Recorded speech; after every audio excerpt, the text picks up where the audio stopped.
Well, hey folks, real on Super Riddlin. There's 7 times that WWE copied Impact Wrestling. Yes, every wrestling company copies the other. Whether it's New Japan copying a company, Ring of Honor copying a company, Impact copying WWE or WCW, or WCW copying WWE, WWE copying WCW, Vince taking all the stars from the AWA in the 80s. The whole point is that wrestling tends to, wrestling companies tend to copy each other at some point. They figure, that's working, let's try that here. And I will have a list of 7 times that Impact copied WWE, because yes, that's also something that happened.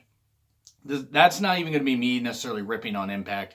It's just going to be pointing out the obvious and point out, hey, times that maybe this was a bit blatant, but it is what it is. It is wrestling, and that's unfortunately what happens. Sometimes it's hard to come up with fully creative ideas and original ideas, so let's just rip off or copy other companies. So here we go. Number 7, multiple Hell in a Cell matches at the Hell in a Cell pay-per-view. I feel that ripped off the Lockdown concept. Now, yes, that's a bit of a stretch, because the Hell in a Cell concept and that, the Hell in a Cell match concept was around well before Impact, TNA Impact and the Lockdown pay-per-view concept were ever even remotely thought of. But it is kind of funny, though, that after 05, 06, 07, 08, 09, suddenly WWE, through creative laziness, in my opinion, decided to create a Hell in a Cell pay-per-view and had 3 Hell in a Cell matches at, I believe, the 2009, 2010 version and maybe even the 2011 version. I think the 2012 and 2013 is when they kind of dropped that. But it's funny, for a few years, they were having multiple cage matches. And no, not every match in a cage like Lockdown. But it's kind of funny that they suddenly decide, hey, let's look at that. Let's try that here. Didn't necessarily work all that well because it watered down the concept. Because at least with Lockdown, yes, that got watered down eventually.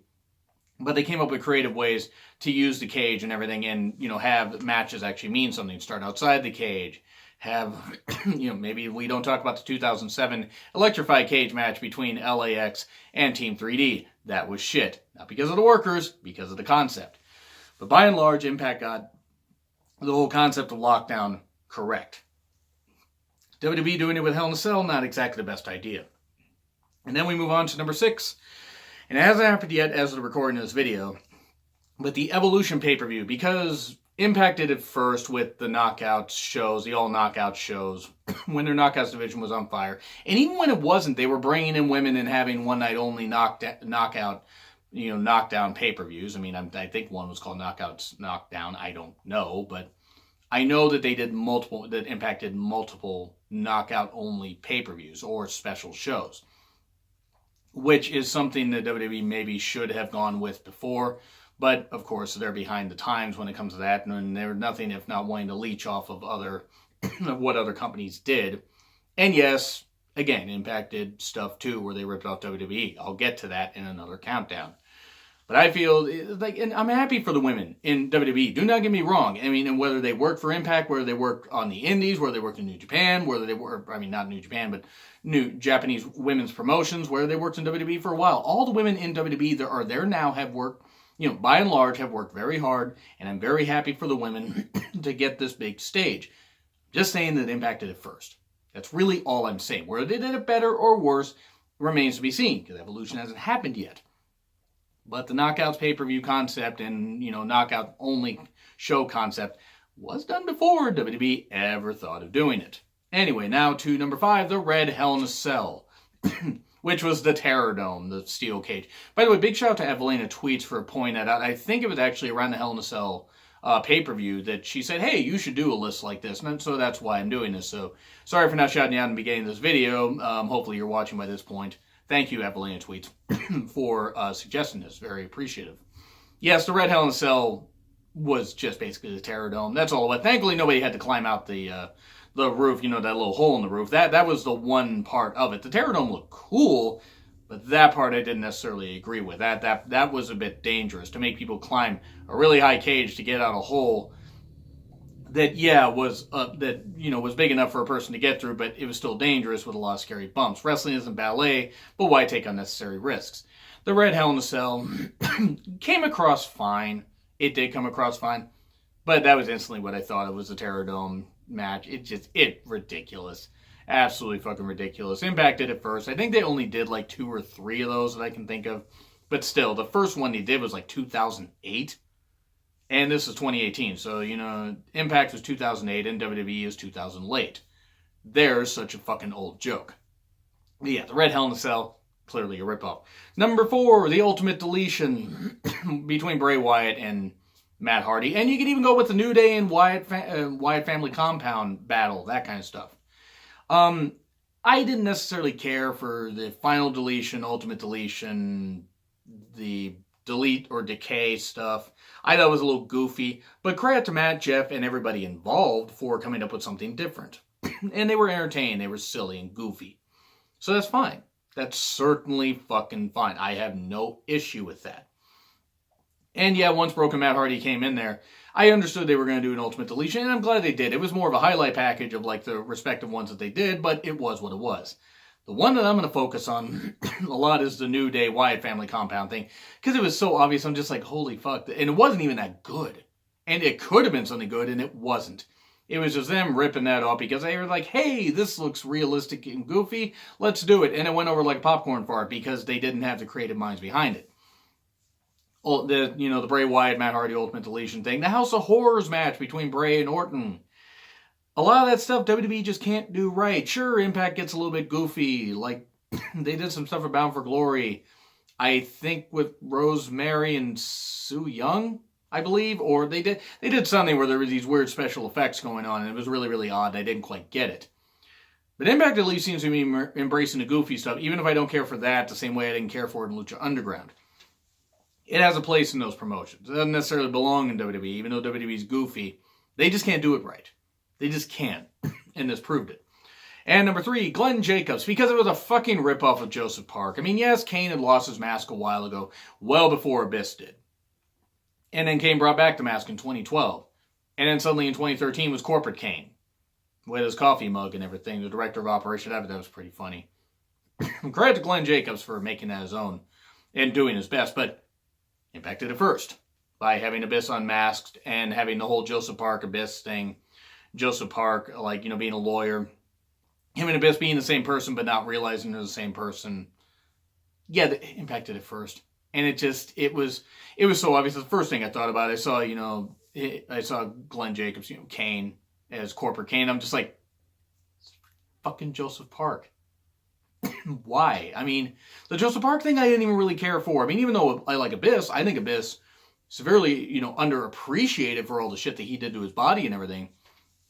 He's somebody that should, have got, in fact, thankfully got the respect he deserved by getting inducted into the Impact Hall of Fame, which is really, really good. And I saw the speech, very emotional. It's very nice that he was able to reflect on his career in a very good introductory speech by James Mitchell.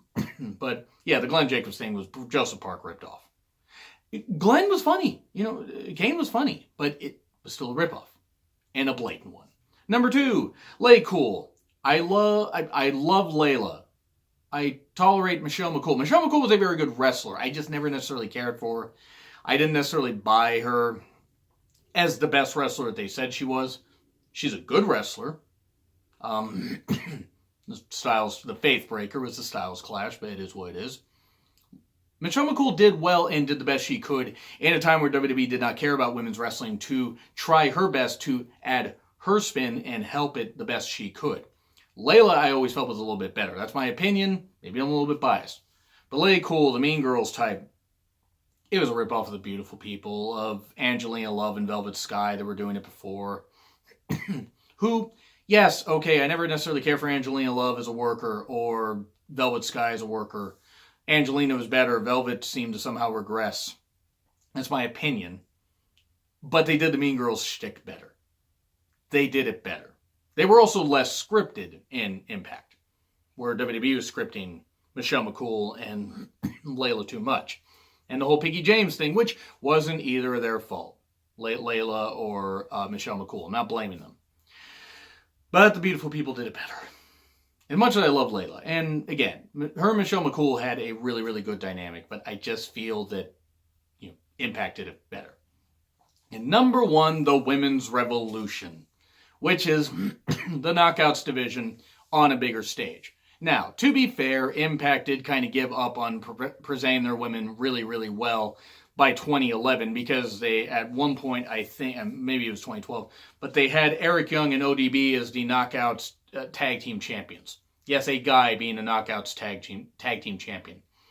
And people wondered why, women's wrestling suddenly wasn't being taken that seriously. And that's sad because ODB's a good worker. Eric Young's a hell of a worker. And there were still some good women that were working in Impact at that point. And there are some good women working in Impact now. I'm glad they dropped the Knockouts tag titles because it wasn't going to work because they couldn't keep enough talent to do it.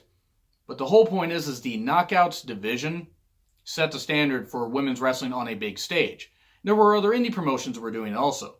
WWE could have done it, but they didn't care enough because after Trish and Lita left in 2006, hey, we have Melina. Melina, I'm not even the biggest fan of, but she was a good wrestler. They had other women. Candice Michelle had greatly improved. Victoria was still there. Mickie James was still there. A vast majority of women that could actually wrestle were still there. Some women that were trying to get better. Again, as I mentioned, Candice Michelle. I never would have thought that she would have been much in the ring. She improved. Now, injuries did bite her in the ass, and unfortunately she was unable to keep wrestling. But she became champion and actually had a pretty good feud with Beth Phoenix. Beth and her had a good amount of in-ring chemistry. It's just unfortunate about Candice's injury. Kelly I never necessarily cared for, and there were other women and stuff like that, but there was a good amount of women in WWE that could have made it work at that point. While meanwhile, Impact had Gail Kim, Roxy Laveau, Angelina and Velvet were not great. Velvet at that time was Talia Madison. You had Christy Hemme, you had Awesome Kong, Shelly Martinez wrestled for a little bit there. You had a bunch of women. Impact would later bring in Victoria, as Tara, and, poster right back here, or banner right back here. They would bring in a bunch of women, and it would work. It would actually fucking work. They brought in Mickie James. They brought in, ODB was a hell of a worker. And they got some good workers now. Do not get me wrong. Taryn Terrell did really well for a number of years. The Dollhouse gimmick I didn't necessarily care for, even though there were some good workers there. The whole point is for a number of years, and yeah, it kind of hit a lull period for a bit. Impact did a whole lot with their Knockouts division. Where WWE had a load of talent. They had Gail Kim for a couple goddamn years. I put over Gail Kim in my recent countdown. Or the countdown I just did. 10 wrestlers that Impact Wrestling used better than WWE did. She plugged there. Gail Kim was somebody, hey, we have this person that had this this woman that set the women's wrestling on fire for a couple years, or at least about a year and a half, with Awesome Kong. Hey, let's put her there. Let's put her in, let's have her be Daniel Bryan's girlfriend and that kind of stuff and whatever. But the Knockouts division, yes, they're building it back up and everything, and they have some good talents now. I'll always hate how WWE used Gail Kim. God damn it.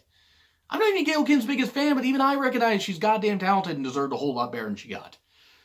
This women's revolution, they have loads of talent now. I am not knocking the women at all. The women in WWE, no matter what company they came from, have worked extremely hard. From the ones that are lower, on the talent level in ring, to the ones that are way, way, way, way up there.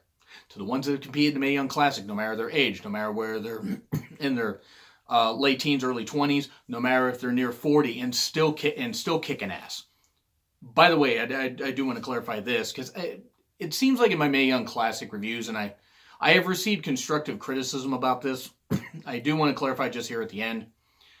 If a woman is 40 and still able to wrestle fantastically, I do not, and I don't even know if fantastically is a word, I do not think that she should be kicked out of WWE at all. If anything, I think she should be celebrated and pushed just as well.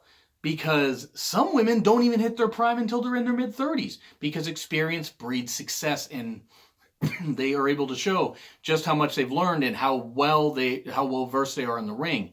And the great stuff that they can do. There are plenty of women right now that are doing some great things. There's Meiko Satomura, who is in the Mae Young Classic, and was in the Mae Young Classic tournament and knock it out of the park. And she's near 40, and you wouldn't even be able to tell. She moves around the ring like a cat and hits like a fucking tank. Mercedes Martinez is somebody that works really, really damn well. The whole point is there are so many women. I go on that for another time, and this will actually lead into another rant that I'm going to do about ageism in wrestling. And how veterans should be used correctly and should not be kicked out to pasture just because they hit 35. In the case of some women, they should be pushed, if anything else, especially if they're damn good in the ring. the Knockouts division, and I got a little bit off topic, I apologize, but that's just something I'm passionate about. Knockouts division, and by the way, to those that offer the constructive criticism, I appreciate and know you mean well, and I really do appreciate it, and I just wanted to address that here and to say thank you, and to just clarify that I'm not ageist at all. If anything, I want anybody, no matter what their age is, I want them to do well. I don't want some people to hang on too long, like Shawn, Taker, Kane, and Triple H, but for the women, there are so many that still work so damn well. But anyway, and by the way, apologies if you heard that. I had a Facebook notification that popped up on my phone. But anyway, that's what I gotta say. Those are 7 things that I feel that that WWE ripped off or copied from Impact Wrestling. Do you agree? Do you disagree with what I said? What are some things that I missed? If I can come up with another top 5 or top 7, I will do another list. Like, share, subscribe, Twitter handle in the description. It's been Real Honesty with John Ritland, and I will see you soon.